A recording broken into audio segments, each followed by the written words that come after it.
Para iniciar la grabación simplemente haremos clic en Rec, nos sale esta cuenta atrás y ya estamos en situación de grabar. A partir de este momento, si dejáramos el ratón quieto, el programa en realidad no estaría grabando nada. En el momento en el que empezáramos a pulsar, hacer clic de ratón y movimientos, comenzaría a registrar. La cuestión es que en función de lo que hagamos, de las acciones que tengamos, tendremos un número de diapositivas, no del tiempo que tardemos en hacerlas. Por ejemplo, si enseño la barra de grabación, llevamos 32 segundos, pero en realidad todavía solo ha grabado una única diapositiva. Vamos a comenzar a realizar acciones. Lo primero que vamos a hacer es hacer una pulsación de clic fuera del cajón de búsqueda de Google para que veamos cómo posteriormente lo detectará cuando obtengamos el proyecto y la borremos porque no es necesaria, y así también veamos cómo podemos borrar las cosas con las que nos hemos equivocado. Voy a hacer un doble clic. Hago el clic, lo vuelvo a hacer para que quede claro y luego lo borraré. A partir de aquí sí voy a hacer los movimientos que quiero realizar. El primero es pinchar en el área de búsqueda. Hago clic en la búsqueda y voy a escribir Wikipedia. Escribo Wikipedia y hago clic sobre la búsqueda que me obtiene. Aquí vuelvo a hacer lo mismo, hago clic en la Wikipedia en español,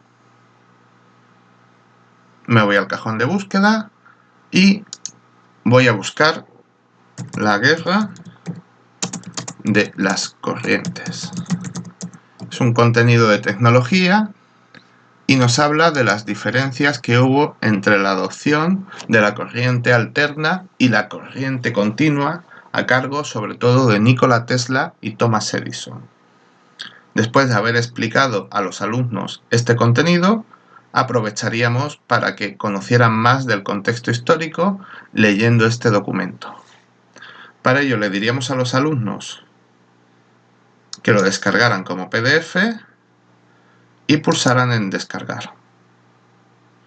Así, aparte del contenido de la propia tecnología, como podría ser la electricidad, estaríamos ayudándoles a desarrollar competencias digitales.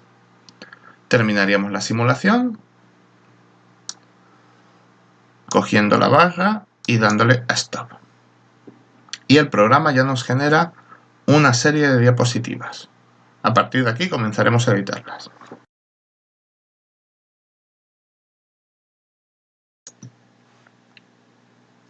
Una vez terminada la grabación, el programa transforma nuestros movimientos y acciones en una serie de diapositivas, como las que tenemos aquí.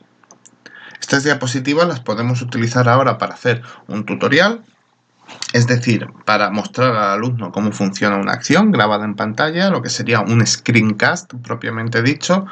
Lo que pasa que en lugar de ser una grabación completa, solo estarían registrados los movimientos clave. Esto es muy interesante porque nos permitiría obtener archivos de muy bajo tamaño, sobre todo interesantes para verlos en tabletas o en móviles, etcétera, sin gastar datos en exceso y sin ocupar un espacio demasiado grande, y al mismo tiempo permite conseguir ofrecer estas acciones igual que lo haría un vídeo, porque solo se centra en las partes que necesitamos conocer. La otra opción es que podemos utilizarlo para realizar test, pruebas. Es decir, el alumno tendría que hacer determinadas acciones para continuar viendo el contenido. Esto también es muy interesante, en especial, por ejemplo, en nuestro caso hemos estado en la Wikipedia, pero si utilizáramos un software propietario que a lo mejor está en las aulas de un centro y los alumnos no lo tienen en su casa, les puede permitir familiarizarse con el software sin necesidad de tenerlo instalado en su casa y luego cuando llegaran a las aulas ya poder trabajar con él de una manera más adecuada. En general existen muchas posibilidades en el manejo del software, pero vamos a centrarnos en editar el archivo y generar ya los contenidos. Lo primero que tenemos que hacer es realizar una grabación, porque por defecto el programa le añade no le pone nombre y el asterisco nos simboliza que el archivo no está grabado. Vamos a decirle grabar y vamos a llamarlo proyecto 3 para el curso. Una vez grabado, ya estamos en disposición de comenzar la edición.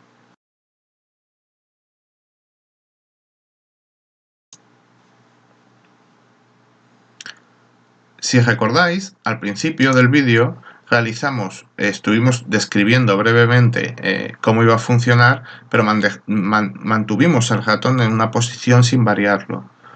En realidad, las dos primeras diapositivas se puede ver aquí está el ratón sin variar, y solo en la tercera ya empieza a realizar el movimiento.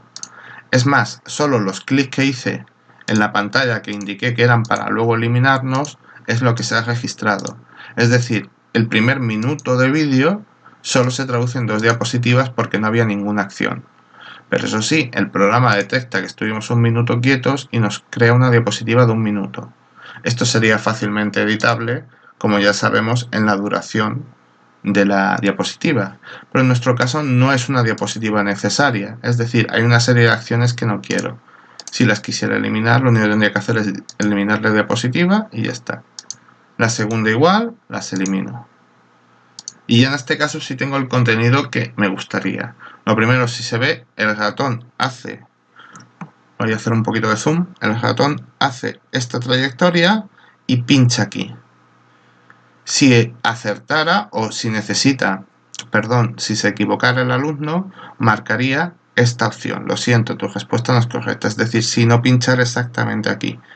Y si necesitara ayuda en función de del tipo de archivo que yo genere, si va a ser un tutorial o si va a ser una prueba y necesita pistas, se marcaría esta que diría haz clic izquierdo aquí, clic con el ratón izquierdo, clic con el botón izquierdo del ratón. Estas son, como se puede ver, todo es predefinido. Entonces, si quisiera variar los mensajes, simplemente haría clic y escribiría los nuevos. Si hay algo que es conveniente modificar, porque por defecto lo podríamos dejar así. Pero inicialmente voy a desplazar esto un poco y el clic también, aunque está en su posición, para que se vea claramente una cosa. Y voy a hacer zoom. Para hacer zoom podemos utilizar tanto la barra aquí o la opción que yo más suelo utilizar es pulsar control en el teclado y girar la ruedecita del ratón. Vamos a estudiar esto. El ratón viene por aquí y aquí nos indica cómo hace clic. Si pulso aquí, este es el cursor. Si lo desplazo, esto sería el cursor. Es decir, esto es lo amarillo que nos pone el programa. Lo voy a desplazar un segundo aquí. Y este recuadro azul es sumamente importante, porque como vemos en propiedades es el clic del ratón. El programa automáticamente ha detectado que yo hice clic en esa posición. Es exacto, es correcto. Ahora bien, si el alumno reproduce esto, solo avanzará a diapositiva si hace clic exactamente aquí. Lo cual no es especialmente adecuado, porque el alumno marcaría la opción correcta realmente si hiciera clic, por ejemplo, aquí donde está el ratón ahora mismo. Entonces, las áreas de clic del ratón, si es conveniente modificarlas, y si bien, por ejemplo, ponerla así sería correcto, porque aquí es donde puede hacer clic en la realidad y en el navegador, si estuviera manejando Google, solo aquí funcionaría, pero podemos dejarle un pequeño margen